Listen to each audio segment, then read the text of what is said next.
that would be our superintendent. Me. I'm sorry, I meant principal. Our first tech challenge team who will come on, who will ride their robot. Come on, robot. I says that's the cue. They made the So States on our Saturday. first tech challenge team competed this past weekend at Mount Hope High School. Look at that. Yes, it's not as, it doesn't love carpet as much as it likes hard floor. Right. So they have been working since the start of the year. We started out the school year with a $4,000 grant from LCEF. All themselves. And then we were awarded an additional $2,000 grant from Pharma. It was a STEM leadership grant that we got through Senator DePalma. Mrs. Mitchell was the one who reached out to the senator and got us in the pipeline to receive this grant. So we had a grant award presentation a couple weeks ago. Why don't you tell us about your competition, my friends? Oh, okay, so, Why don't you introduce yourselves? So we'll start with Ty. Tell everybody your name. I'm Ty. Okay, Archie, tell them your name. My name's Archie. Kate. I'm Jeff. I'm Kane. I'm Luke. Okay, there you go. So Some myself and Jack are two members of our building team. So we're the people who kind of put together the robot and made it so it could actually drive. And then Archie, Kane, and Nate all three are on the programming team. So you want to tell them something about that? So basically, we just created the codes that we use controllers for that can actually, like, that hub, it contains all the codes. And so basically, we make a code and then it gets downloaded onto there, and then we link the controllers to the phones, which are also linked to each other, that connect all the the storage and hold all the codes. And then we use controllers to run it, or we have something else called an autonomous code, which runs by itself.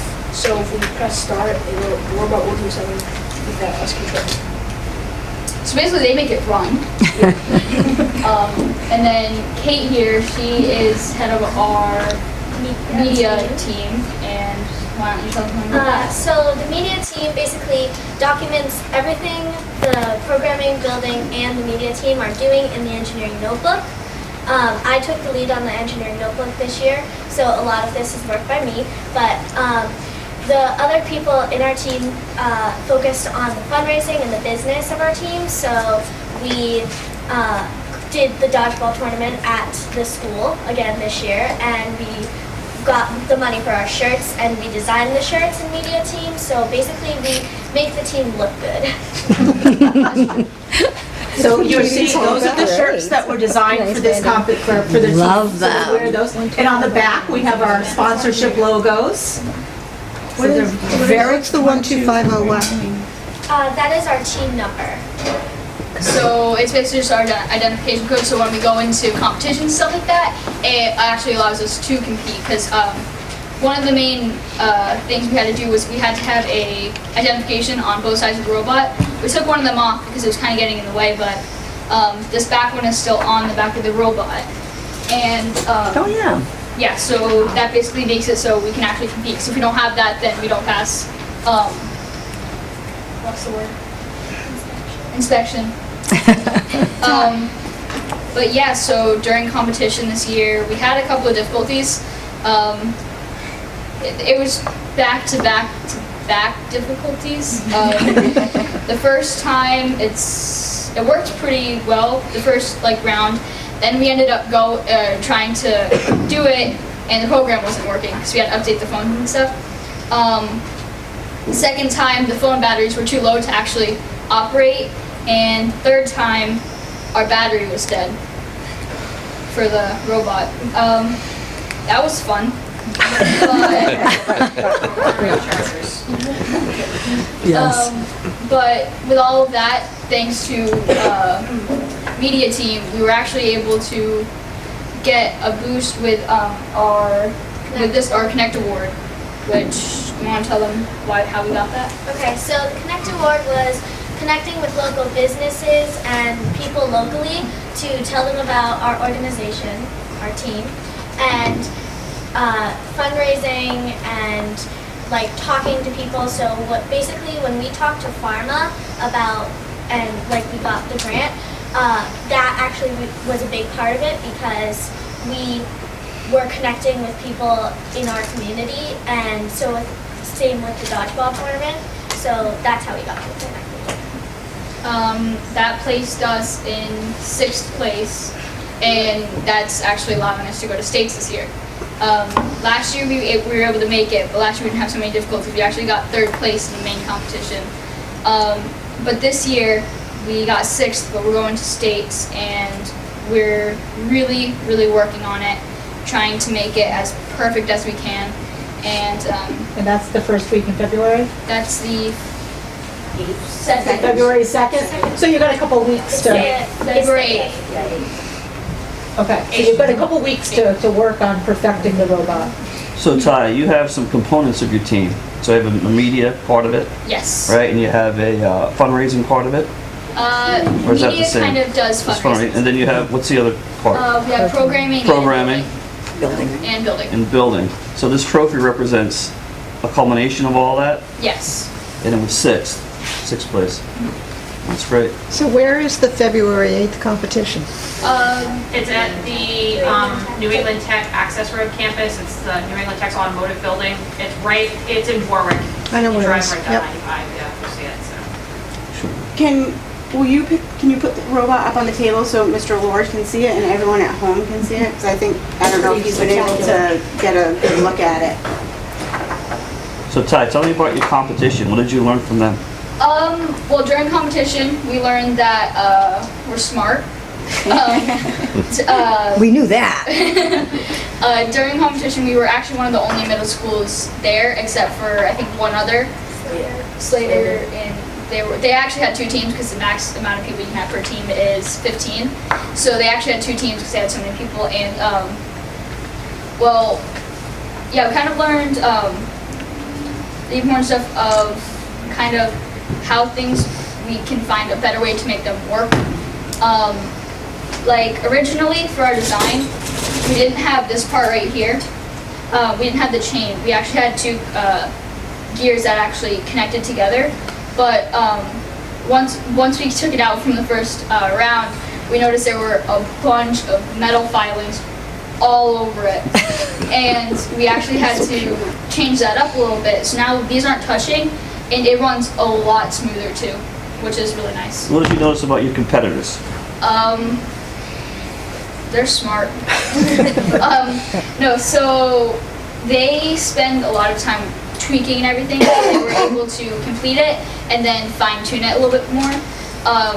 We didn't really have that as much of an opportunity, but they also worked a lot more with the autonomous mode, which is just making it work without actually touching the controllers. So all you're able to do is just press play and then let it do its thing. Well, it's going to help you a lot in life. You know, you said you had back-to-back failures, so you're going to have a lot of those in life. And you have to tweak things a lot and, you know, work things out. So you guys are going to really learning a lot, just not about your robot, but about how life is. So you'll have those setbacks, and then you'll have to tweak it and push through it. So that's really impressive. All you guys, really great job. Thank you. Welcome. Thank you. Yeah, so proud. Excellent.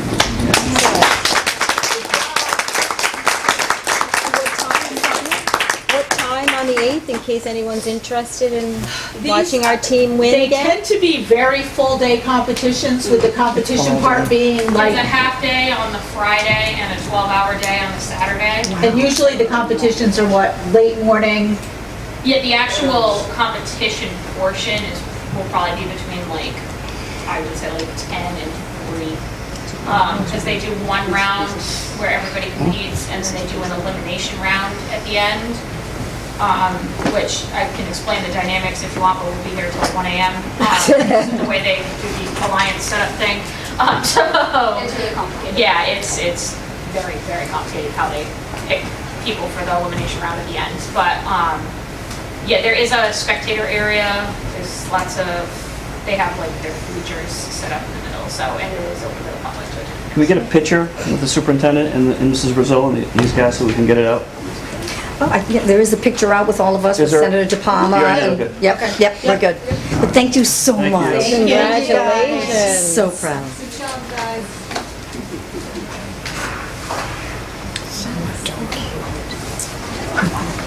Okay, we're on to Superintendent Report. School and gymnatorium construction update. You have an update for us on what's going on down there? Well, I'm sure the public has seen some of the changes, the safety upgrades to our main office. We now have a safety vestibule. It's certainly not active yet.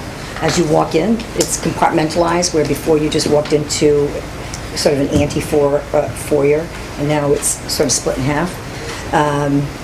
We have a new storefront in the main office, and it gives us the level of protection that the safety complex has, or a bank has, and I think our kids and staff deserve that same level. We have doubled our main office space. We moved a lot of the processes that were in the main office into the office that once housed Mrs. Whip's office. She's now in the superintendent's former office, and the superintendent is up here in a cute little cubbyhole that puts her in the middle of all the kids, and she loves it. And we got rid of the connecting door between the main office and the former principal's office, and we have a casement there so that it's sort of one space.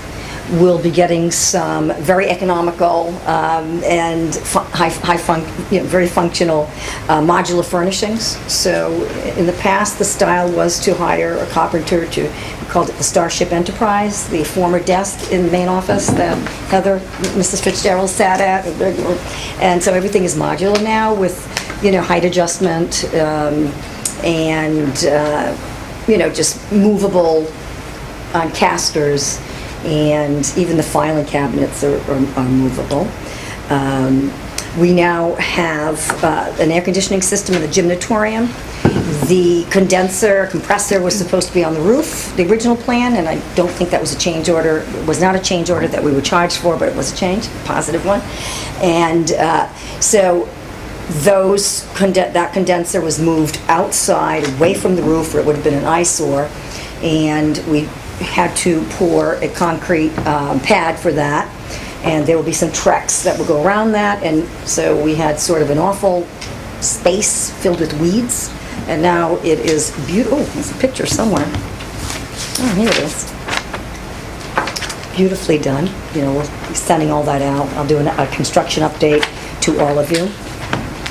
And in the past, the public had open air access to our building and our staff, and that will not be the case anymore. We have a very secure main office area. I gave, hello Heather, coffee and conversation visitors yesterday. And so, of course, there's a door there. We can keep it open if we're bringing things in, if we know people. So it looks pretty institutional, but less than I imagined, with the kind of safety upgrades that were put into place. We will have access control to more doors inside, so we're going to upgrade some of the electronics. We're going to work with the lighting system. The gymnatorium is flawed. I'm sure Roger will agree. The occupancy sensors cause darkness, at a long meeting, and you have to run around and get the lights on, so we're going to sort of get rid of all of anything that's not functioning optimally, and that also includes the audio system will be upgraded. And thanks to a grant from the Rhode Island Foundation and more monies from the Van Buren Foundations. So we're almost done with this $500,000 upgrade. The state has, we applied for and did receive 40% reimbursement. And so, the next step is a $50,000 grant that we have for a 5-year capital improvement plan that we'll be working on with RGB, the architectural and design firm, engineering firm that provided the upgrades. As you can see, it was a small job, the scope of it, and the cost was mostly in the materials. But it has gone off without a hitch. Thank you. Knock on wood. So this is a culmination of almost 2 years since the Parkland shooting about how we're going to make our school safe. And so it's good to see it's coming to its fruition, and hopefully the school will be safer and people will feel more safe in it. Any other questions for the update on the gym? Okay. 6.2, upgrade to Wi-Fi infrastructure at Wilbur. Yes, you know, we had a pretty decent Wi-Fi infrastructure, but like anything else, components age out. And over the vacation, our technology director, Jonathan Gabriel, and one of our staff members, Joshua Gay, were very busy. They did the work themselves. They upgraded 41 access points that are 5 times faster than what we had previously. Just so much more robust. You can walk around this building and never drop anything, you know, a signal from your phone or your device. Jonathan also contacted RIDE for reimbursement, and how much of this project, Jonathan, if you will be reimbursed? We don't have the exact amount yet, but we're expecting at least 80% back. 80% of the cost was borne by RIDE. That's awesome. So when there's money, we go after it. So do you want to discuss any more of that? I mean, you definitely hit all the important bullet points. You can actually see one of them right up there. Yeah. We ordered an extra wire. That one was the wrong size. But they are at minimum 5 times faster. We did some initial just testing around the building. That was actually in our worst area before the upgrade. It's now about 5 times faster with about 70% better signal coverage throughout. Average throughout the building, you're seeing anywhere from starting at 5 to about 15 times faster connection, and it can support at least 3 times the number of devices in any given space. So we're at about 60 per access point before, we're at about 150 now. Thank you, Jonathan. Thanks for the tech update, Jonathan. 7, finance report from Acme. Yeah, so we have, through the 6 months ended 12/31/19, we're pretty much targeting for a small surplus at this point in time. I think we should see some additional savings on our CTE tuition. I think our enrollment is down a little bit in that area. We obviously have some savings on the Portsmouth High School, what we budgeted in terms of the number of students, and the actual attendance is down, so we're going to see a positive number there. The building is the one that's really kind of causing us some issues. We still have to deal with the new boiler that's coming in. That cost is about $48,000. We're still working with the insurance company to see if that will be covered by insurance. So John, tell us about the boiler from this. How old is the boiler? How old is the boiler? The boiler was probably put in 2014 when we actually did the renovations at the school. So my understanding is that that boiler, the problem is there was too much cold water going into the boiler at one time and was cracking, causing cracks in the boiler. So they're looking at that either as a design flaw, at which point we would, I think, have some claim against the mechanical engineers who worked on the building. Or we could potentially have a claim from the insurance company because we do have boiler insurance. So if all that fails? Well, if all that fails, then we're on the hook to put the new boiler in. For $48,000. And the second one. And then there's a second one that would probably have to go in. And what we would probably do is throw that into next year's budget. How much is that one? That one was 73,000, I believe. So we haven't really finalized all those numbers. There's still the insurance company is still looking at the plan. So I thought they had turned us down. They've opened up the door again. yeah, they had, and then now they opened the door. So we're hoping we can get some reimbursement on that. We have to send them more information. Sorry, I didn't mean to interrupt you on your report. So that is certainly one of the open items on this. We do have some positive increases in revenue. If you look at the out-of-district tuitions, I'm projecting 42, but we're probably going to be closer to 54 on that. So that's a big increase over the 36 that we budgeted. So, state aid is what it is, and as well as the town appropriation. So we're not going to see much more fluctuations on the revenue side. So it's just kind of maintaining some of the expenditures. We are going to be looking at our electric expenses continuing to go up. We switched over our hot water from propane to electric. So we'll see a little bit of an increase. So I'm going to be talking with the state about using what they call virtual net metering, so that we can get some credits from some of the green energy projects that are around the state, which should help us save some money. So we'll be looking at that for FY21. Thank you. So just a quick announcement for the people on camera at home here. We're going to have our first budget meeting. We have to have two. We'll have our first one January 15th. And I did this a couple years ago. We're going to go line by line. Every line, every dollar that's spent and why it's spent, what contracts we're in, what technology we buy. So if anybody ever wondered where your taxpayer money went to the school, I would recommend coming January 15th. I will have sandwiches. We will have a fruit platter. Bring your sleeping bags. And I did it a couple years ago, and some people weren't too happy about it, but we're going to do it again this year. And so January 15th, I think it's 6:30, Mariah? Correct. Right. And every line we'll go through.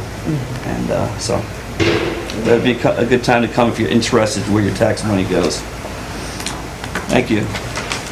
Committee reports. Portland School Committee, liaison report. We have not been in session since our last meeting, but there are two meetings this month, January 14th and the 28th. Oh, outstanding. Thank Got you. it. Town Recreation Committee liaison report. That's myself. So I'll take this moment to let people know the activities in the gym when school's not in session. Monday night is pickleball from 6 to 8 p.m. if anyone is interested in pickleball. Thursday is high school boys basketball. Friday is the school's rec league, 5th graders to 8th graders. Saturday is men's basketball, 5:30 to 8. And Sunday is women's basketball, 6 to 8 p.m.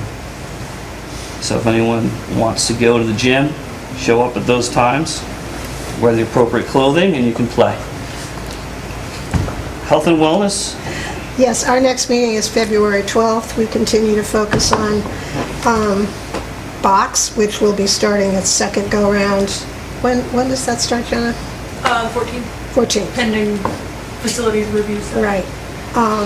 And recess rocks and school nutrition. So anybody is invited.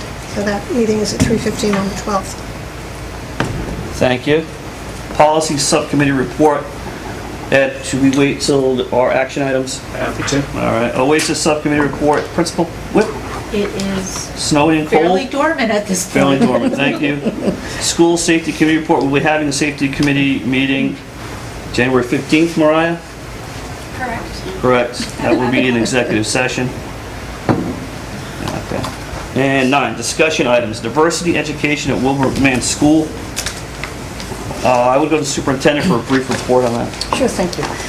We have a standing committee, a social emotional learning committee, and we have a chairperson, Ray Marcotte. We're not sure that funding for the position that Mr. Marcotte holds right now, it's grant funded, so we are adding a co-chair to that committee, and that will be Mary Elizabeth Miller. There's some new members of the committee. So Mr. Marcotte and Ms. Miller will be co-chairs, so that there's continuity, just in case the grant funding doesn't come through. That committee has a new charge, and that is to focus on diversity education. A parent contacted me yesterday about diversity education in grades 5 and 6. And I'm known to, respond to emails very quickly. So I emailed Mrs. Whip, and I copied Mrs. Cumley and Mrs. Monas, and within minutes, I had a whole narrative of what components are already in place in grades 5 and 6, in terms of explicit and implicit diversity education. For instance, grade 6 ELA, they'll be reading Bud Not Buddy, which touches on issues of racism, discrimination, federal laws and social norms from the past. This is a book that has been part of our curriculum for a long time. As for social studies, grade 6 is currently studying ancient civilizations. Human rights-related topics include the class divisions of that era. In grade 6, Mrs. Cumley is reading Walking with Miss Millie with the Lunch Book Club. It is voluntary. The students themselves suggested books, and they voted, and this book won. Anyone can participate. The group meets once a week at lunchtime to discuss the shared read. And here is the quick synopsis of Walking with Miss Millie. A poignant middle grade debut about the friendship between a white girl and an elderly black woman in the 1960s South. Miss Millie shares their family story with Alice, showing her the painful impact segregation has had on their town. And with Miss Millie, Alice is finally able to express her own heartache over why her family had to move there in the first place. And so within seconds, and within minutes, I had content to share with that parent who was asking, what is in place for my 5th and 6th grader? And there's more. I mean, I just read half of what the teachers shared with me very quickly. These are already in the curriculum. Nothing is added. However, globally, whole school, we really need to ramp up diversity education, and the Social Emotional Learning Committee is on it. And components of Choose Love and also Open Circle, both of those social emotional learning programs have components. Open Circle has recognizing discrimination in every grade level. There's a unit, they call them modules, and Choose Love is also about respect of others and honoring differences, so on and so forth. So we already have a lot in place, and we still have a lot of work to do. So I just got a couple real quick things. I haven't heard much about educating our teachers on diversity education. The whole restorative practices. I mean, can we training? Can we look at some programs for our teachers also? Absolutely, but they are all teachers and paraprofessionals will get certified in restorative practices, which has components of, there's diversity components in that training, very formal training. And that's from a grant, federal grant, Title IV. I guess what I would charge the social SEL motion, yeah, is the, maybe to look into more programs for our teachers, in addition to that. That would be my feeling. The other question I had was, how about for the lower grades? What are we doing with our cultural diversity programming for the lower grades? 1, 2, 3? Open Circle. Is there any, I would also charge the SEL to maybe look into more programming for that, opportunities for that. I mean, that's just me speaking, that's just my opinion. I don't speak for this committee, but I would charge them with those two things. I'm also looking at a book group for adults, and I have a parent who may, she also has an MLS, a Master's in Library Science, as do I, and we've led dozens and dozens of book groups. We are looking at, you've been part of that conversation, so she and I may facilitate that. We're looking at a couple of titles. So, for adults, and we will offer it at the community center. So the quick history on the SEL used to be the bullying committee, and it was changed, right? It's just the worst name for a committee that's about supporting kids through their journeys. Anti-bullying committee. Yeah, it's social emotional learning. Which transformed into the SEL. And for the first time, recently we've had 3 members of this committee that are on that committee now. So it's Rita, Jana, and Polly. And I know you guys have met once. Maybe you'd like to share, where you think it's going.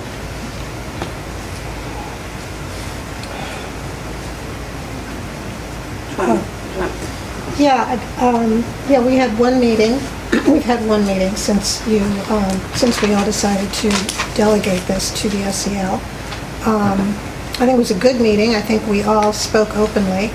I do think there is some difference of opinion between some members of the school committee and some members of the administration about whether, quote, we have a problem. That was made tangible and speakable, and that's a beginning.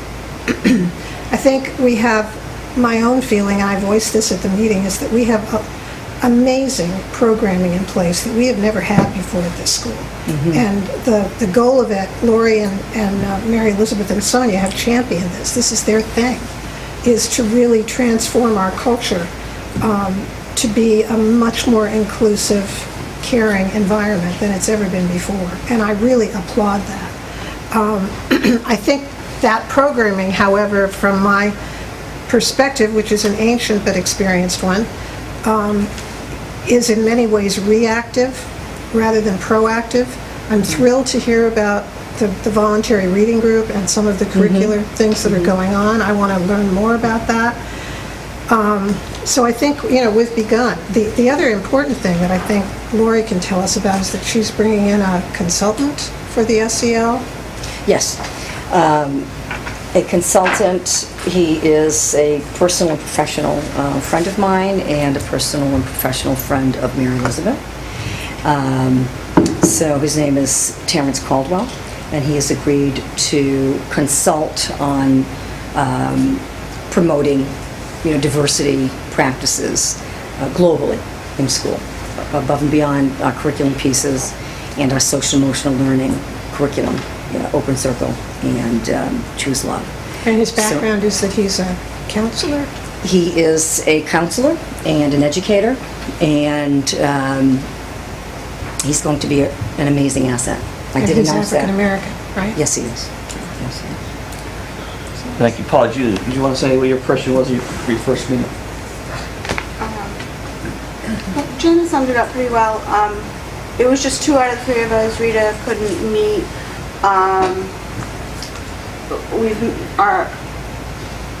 We're trying to come up with a more friendly time for people to meet. The time that we currently meet I just wrote scheduling. So is there a scheduling issue? Currently, yes. Hopefully it's not going to be an issue anymore, but the meeting occurs during school time, so that really eliminates a lot of community involvement.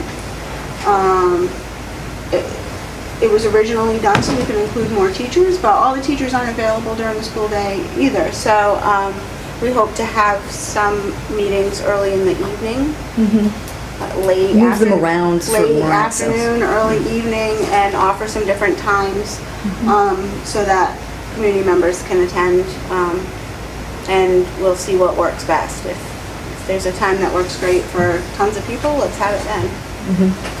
Is there anyone else here that was on that committee? The SEL. Social emotional learning. Are you on that committee, Jenna? I would, yeah. Is there anything you want to say about your first impression of the meeting? I would echo the difference of opinion, and I think the approach in terms of being proactive instead of reactive. I think that at this point we talked a lot about, we can plug and play into, as the students bring things up, we can bring that up in Open Circle, we can pull things in, but I think that that it would be beneficial to close the door to the barn before the horses get out, so we're not chasing the problem, but anticipating and trying to give the students the tools beforehand, because after you have made that mistake, that's a hard mistake to get over having made, and I think that it's really damaging to the social environment for students on all sides of the conflict. And so, working ahead rather than behind, I think it's going to be something that would be best. Is there any specific programming you think that we should add to the school? We talked quite a bit about, in the context of the curriculum, what's already in there, how we're kind of taking it to that next step. So when you're talking about the Walking with Miss Millie program, that's talking quite a long time ago on the South. Okay, so, but what does that look like now? And what does that look like in the North? Because it's very easy to make that a problem that only happens in the South, which it's not. But really bringing it to the here and now, so it's something that happens at home. So not making radical changes, but making those little tweaks to make sure that students are making those connections to their daily lives. So you're not advocating a different any different additional programming? Is that what I'm hearing from you? Not at this point, because I do agree that what's going on is fantastic. I think the Open Circle program is wonderful. But trying to work ahead. And I think that more research can certainly be done to see what else might be helpful. Besides making that connection to now, we also talked about ways that we can make that connection to Little Compton, to our community. Right. So, not just how is that connected to current day, but how can these barriers and how can different setbacks affect people in our community? Who would be affected by these things? And there were different examples, different stories, different things going on, but just how we could actually connect these for the students to our current community. And the SEL is still open for other people to join? Yep. Is that something that we can get out to the public and say, listen, this is a group we have, it's a committee we have that reports to the school committee. If you want to join, here's how you can join. When I was talking to the Antidefamation League, I've had several conversations with staff there. And when I went through everything that's already in place, curriculum pieces, SEL, they said a lot of schools don't have it, and they were very impressed, and they said, wow, and we have meeting notes and so forth. And then the staff member asked me, what do you think is missing? And I said, what I think is missing is a peer mediation element here. A peer leadership element is missing. It's one of the only middle schools that I'm aware of that does not have a peer mediation, a peer leadership component of some sort. And that brought me back to September when I reached out to the Center for Mediation and Collaboration in Rhode Island, and I reached out to Rhonda Bergeron, their operations manager, and asked her to come up with, now that was in September when we were getting ready for restorative practices. Actually over the summer, Sonia and I were meeting about over PD. We said, definitely restorative practices. We need a softer community, a softer culture for our children, away from punitive components of a handbook culture. And so we knew that our teachers needed training in that area. We needed training in that area to move away from infraction consequence to mediation, restoration, so on and so forth. So when we booked the restorative practices PD, I also reached out, as I said, to the Center for Mediation and Collaboration in Rhode Island for their peer component. And they gave us a proposal, and it was a lot of money. And that is the piece that's missing here, is that peer mediation piece, where the kids themselves have agency in the restorative process when there are negative interactions among them, when relationships are damaged, when kids are making mistakes and the consequences are high. That is the piece that's missing here. I'll be looking for a way to fund that proposal that Rhonda Bergeron wrote for us. We can do, I think she has a 5 and 6 and a 7 and 8. So I could cut that in half. We can't afford $10,000 right at this moment. But that is the piece, after talking to Antidefamation League, and they're probing and asking for everything that's in place, and they're saying, wow, that's really impressive stuff. I had to finish that conversation with, but that's the piece that's missing. Our young adults especially do not have any agency within the school. when it comes to the culture. We don't have a student council, we don't have a student leadership group, we don't have peer mediation. That's what's missing at Wilbur McMahon, and that is something that I'm dedicated to bringing here, where the kids themselves can engage in problem solving Gotcha. around critical issues like racism and so forth. Thank you. Go ahead. I totally, can I talk? Yes, you can. Go ahead. I totally support that idea. I also really want to go back to something Polly mentioned about looking at the issue of race in the larger context of Little Compton. I've had the good fortune to be involved in several different conversations in the last couple of weeks with people in the town who are not parents. They're people who live here and are very conscious of race as being an issue in Little Compton. Whether we like that or not, why wouldn't it be? It is everywhere. It is everywhere, and we are no exception. So we're talking as well about getting a group of adults together, allies, to talk about that issue in our town. So you and I may want to communicate a little bit about this. This came up last night at the Democratic Town Committee. We had quite a bit of discussion, and I'm really happy to see some representatives from that group here tonight. Thank you for coming. Because we need to walk up to this. We owe our kids an education that prepares them for the real world. Little Compton is not as white as it looks, but it's pretty white. And they're going into a world that's very different from that. And we have got to educate them and prepare them for that world. So that's my soapbox. Anybody else on the committee? I mean, that said, the school, once the claims were brought to administration, responded immediately, within minutes. Pushed in to relevant classrooms, pushed in with clinicians.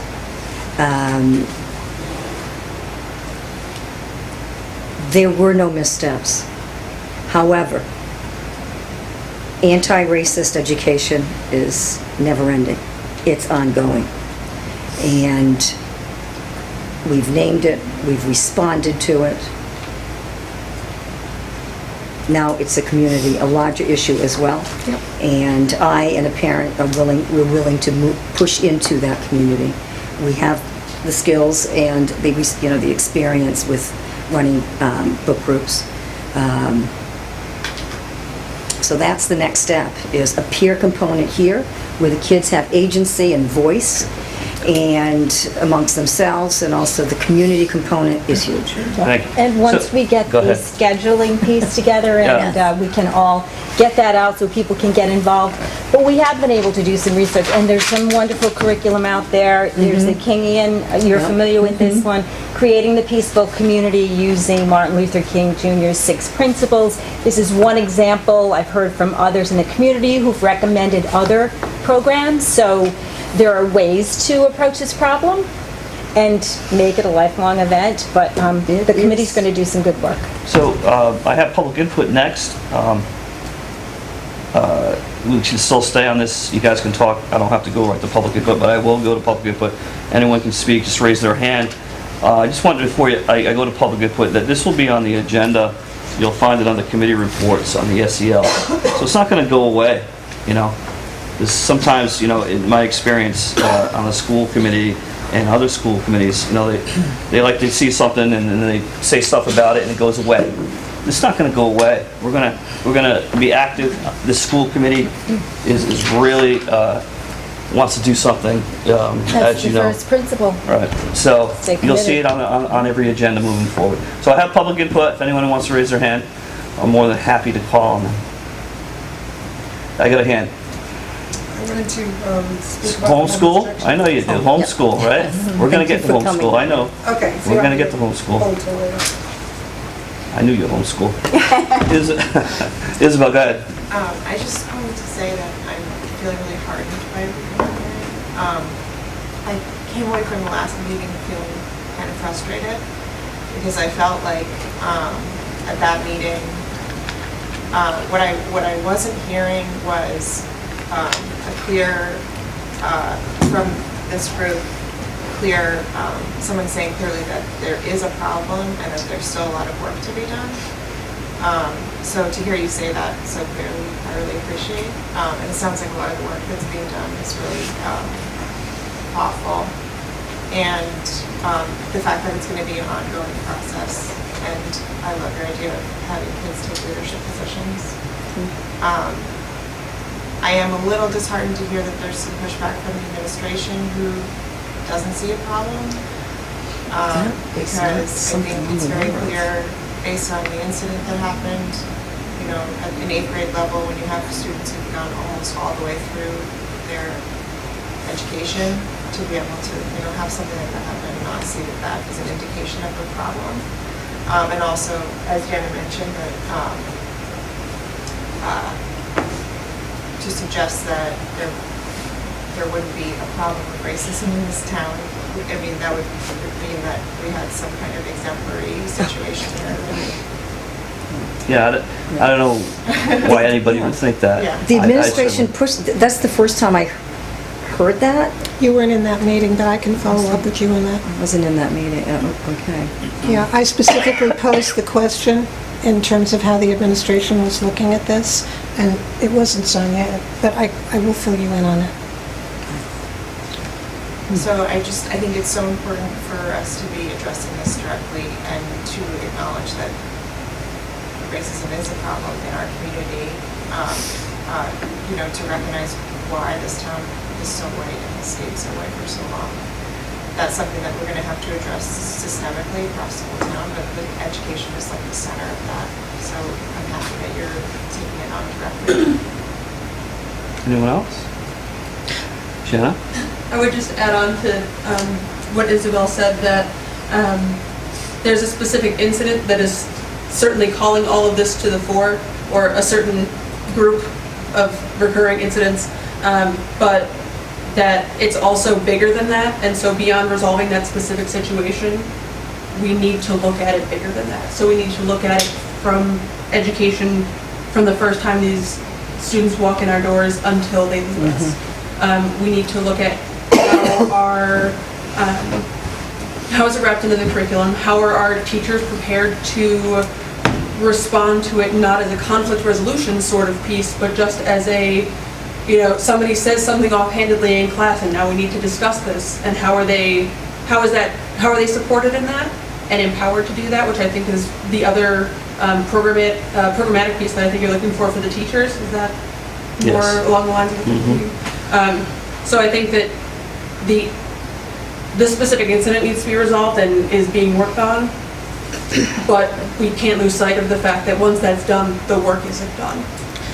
I want to follow up on that, because I think it was really well said, Jenna, but I also think that part of the reason, Isabel, that you're seeing a difference between the last meeting and between this one is because, from my perspective, there's still a real ongoing tension between incidents that happened that are not resolved, that have occupied our administration 24/7.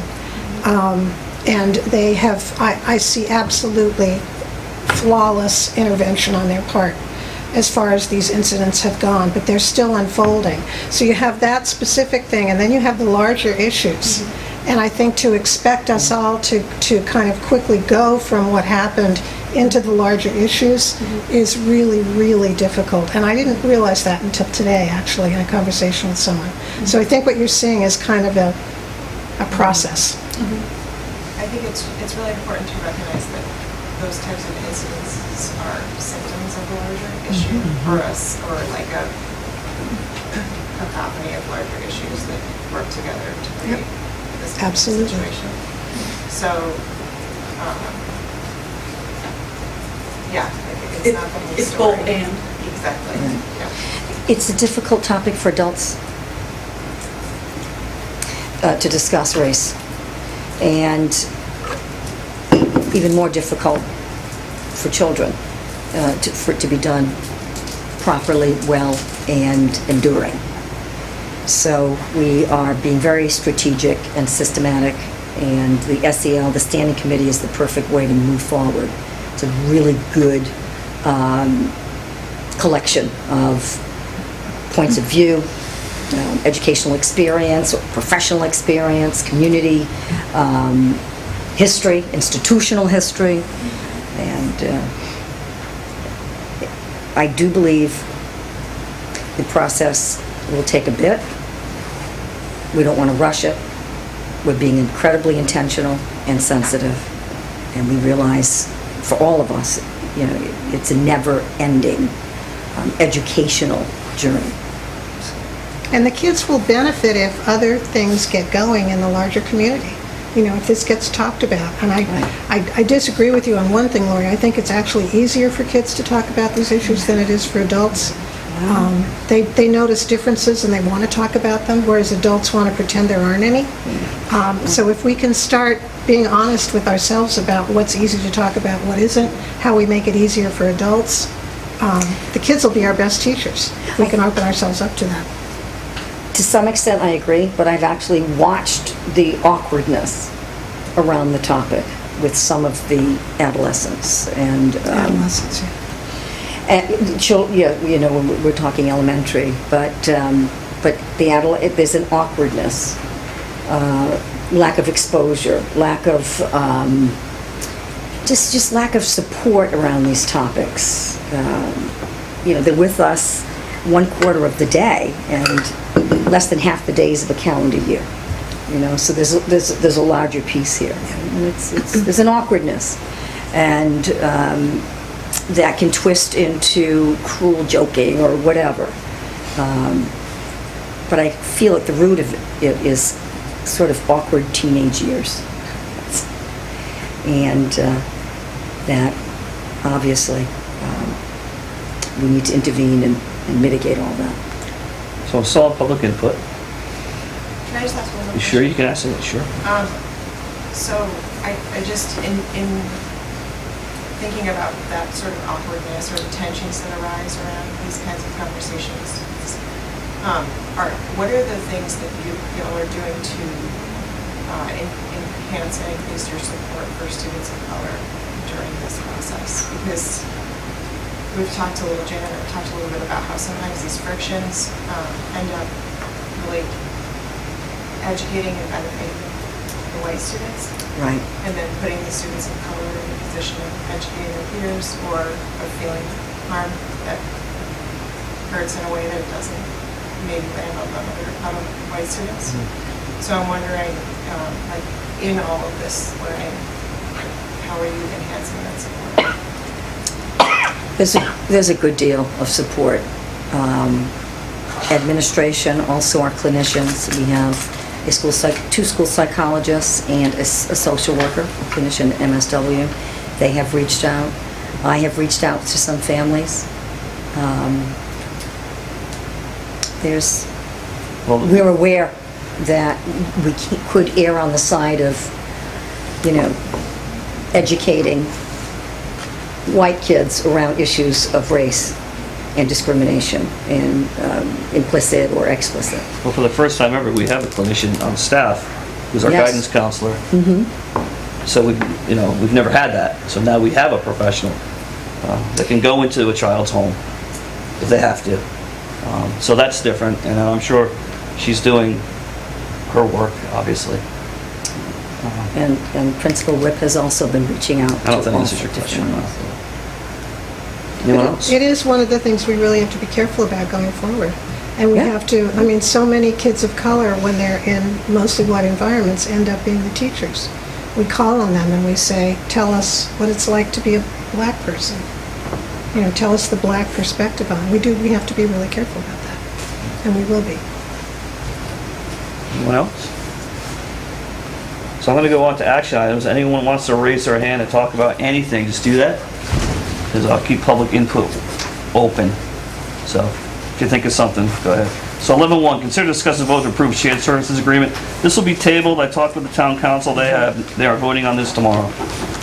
11.2, consider discuss and vote to approve the school calendar. This is also tabled. Thank you. It seems that the teachers union needs to look at it again, right? And so do we. And so do we, okay. Consider discuss and vote to approve the principal's goals 2019 to 2020. Do I have a motion? So moved. Do I have a motion? You have a comment, Patrick, I think. Pick someone, they all said it at the same time. Do I have a second? Do I have a Patrick, you question? have a What do I got? comment. What I gotta- hold, let me get through this. I got a motion. Do I have a second? Second. Any discussion on this? All in favor? You all agreed on certain edits when you discussed this. Brad, do you want me to include, does that need to be included in the, who made the motion? Would you take it from Mariah? I couldn't hear. I was trying to. Ed made the motion. Okay, I made the motion. Ed, make the edit. Subject to I move that we approve the principal goals for 2019-2020 as we amended earlier this evening. I have a second. Second. Discussion? You good with that, John? Yes. All in favor? I'm sorry, Mike, go ahead. That's fine. So just a question on 11.2 that's been tabled. Yes. Will that be put forth for public, to review that calendar for discussion going forward? In my experience is no, but I don't know. We sync up with Portsmouth, obviously, because our kids go to high school there, so we just received theirs. We didn't have time to really look at it and tweak it and customize it to our own school year, our own PD days, etc. So we don't set our calendar. We set our calendar to our receiving high school. We share transportation, and we want families to be in sync. If you have a child in middle school or elementary school here and one at the high school, you're on the same calendar. So we did get it sort of at the 11th hour. We didn't get a chance to really convene and look at it and tweak it. So what can a parent do? They can go in and see it, right? Where can they see it, Polly? Portsmouth's is up, yeah. Board docs? It's linked to Yeah. the Board docs, is that It's a link to the agenda, It's in public content. It's not in administrative or so you executive. can look at it, and how could a parent give their opinion on it? Who would they give it to?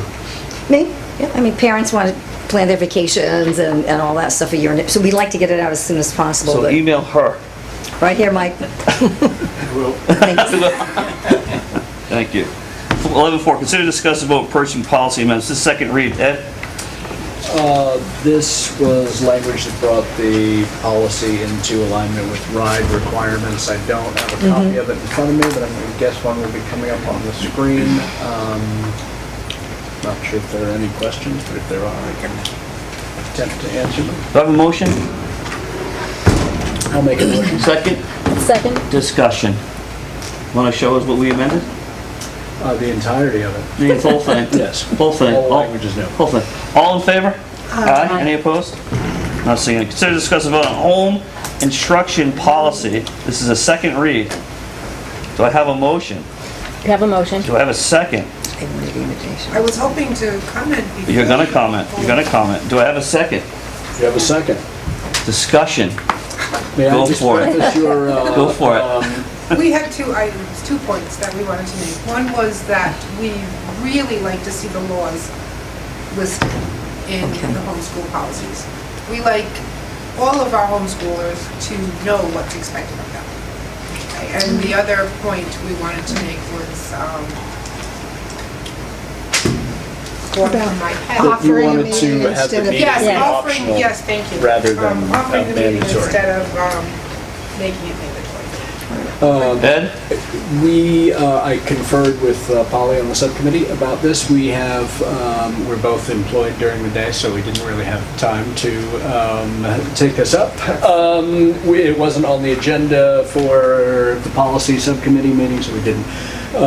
What we are proposing as a course of action is we don't, not disputing anything. I didn't have time to check the general law citations, for example, just to make sure that they're correct, and not, don't have a problem with making the meeting non-compulsory or optional, whatever it might be. I would like the administration to weigh in on that. I don't know if they do. So what we would propose is that we proceed with this second read, but then we also put this back on the agenda for the next policy subcommittee meeting to incorporate that. The reason that this policy was brought to our attention was with respect to home instruction and I think of the eluding me. The accent. partial enrollment students and delineating those courses that partial enrollment students would be allowed to take. So this is kind of separate and aside. This would allow us to move forward with that delineation for the partial enrollment, and yet we are happy to take it up with the next policy subcommittee. So I think he says that we're going to approve this, and next meeting, we're going to entertain this. We don't have, I mean, it would involve, I think that's what he said. it would involve revising on the spot 2 paragraphs, and then we still wouldn't have time to check, just to confirm those citations. So if that's a suitable compromise, we're happy to do that. It is. All in favor? Aye. Any opposed? Not seeing any. 11.6. Consider, discuss, and vote, thank you for coming. Consider and discuss and vote on professional development. So first read, Ed? We would like to put that off. We were overly optimistic in putting it on for a first read, but on chance that we actually managed to wade through it all, we decided to, so it will be on the next policy subcommittee meeting again. Tabled. 11.7. Consider, discuss, and vote on attendance policies. First read, Ed? We would also ask that be tabled for the very same reason. Same reason. 11.8. Consider, discuss, and vote on videography, photography, and auto recording policy amendment. First read. This one. You going 3 times at the We table? got to. Do we have the corrected? Yes. So this acknowledges that we do have cameras in the building and proscribes and prescribes, the data, the images that are collected, who is entitled to see them, under what circumstances, etc. Any questions? John, anything to add to that? No, Mr. Bowen spoke to me earlier today. Jana? Just need Yeah, just some wordsmithing there in the bolded area. I just have a question about, I mean, I raised this last time, but how this video gets used. And I read here that, with the permission of the superintendent, when there is a reasonable suspicion that a violation of school policy or crime has occurred, so a parent could request, if they thought their child had been hit in the hall by Yes. another child, viewing this, correct? Yes. Not a copy, but viewing. A Yes. viewing of it. If all parents agreed. If all parents agree, or alternatively under FERPA, you can pixelate out other kids. Okay. Okay, I just hope that does not become too much of a burden on the administration, frankly. I don't perceive that. Just where the bolded area is in the last paragraph, video is the student record, and a copy will not be provided to any individual. There's just Okay. Parents have a right to linking. videos that are focused, that the reason you're looking at the video is to look at a specific child is a student record. Right. Parents have a right to see their child's student records. They don't have a right to see other children's student records. Exactly. They also have the right to view, not to copy. Okay. There's just a word missing in that last sentence. You got one on this one? Go ahead. Yeah, imagine that. Go ahead. Question, so this has nothing to do with plays or anything else? This is strictly for hardware that's within the school, that the school maintains, is that correct? It's for, may I? Yeah. It's for videoing by the school. Right. That's correct. If Right. you wish to sit there with your camera and videotape this meeting, videotape the play, videotape the basketball game, you are free to do so. This involves when the school videos through a security camera, for example, and somebody comes in and says, I want to see a copy of the video. It sets out the parameters by which a person can or can't see that video. And that's fine, I have no issues with that, I think that's great, as long as it's just basically has to do with You're correct. just the school portion of it. You're correct. Okay, that's a first read, so we'll see that again next meeting. 11.8. Consider a vote on technology responsible use policy amendment. This is a first read. Ed? First read, much as with the cameras, it just acknowledges that some information is collected just by virtue of using a device, one of the school-issued devices, even if it's something as innocuous as the IP address that device was logging in from. It's the bold paragraph. I'd be happy to read it if anyone has any questions. I am. Read it. As a matter of operational necessity in providing technology, ancillary data such as login info, IP addresses, etc., but specific to the user, is collected by Little Compton schools. Accepting as may be required by law, this data is not shared with outside entities. Use of Little Compton schools' technology shall constitute acceptance of such information collection. Any questions? I have a question. Go ahead. Why is there something in the end about when a child is potentially a threat to him or herself? I suspect that has to do with just our implementation of the of the Virginia model, and the fact that if any communications are taking place electronically, it would also apply. I think it goes back to the airsoft. We only added this paragraph today. Okay, thank you. So if that's your first experience with ed and policy, he's the best this town's ever had with policy. Does anyone disagree with that? Maybe the only. It is my favorite subcommittee to sit on. I don't know if you're gonna run again or not, but outstanding policy. I think so too. I mean, this one's on it too, but she does a good job.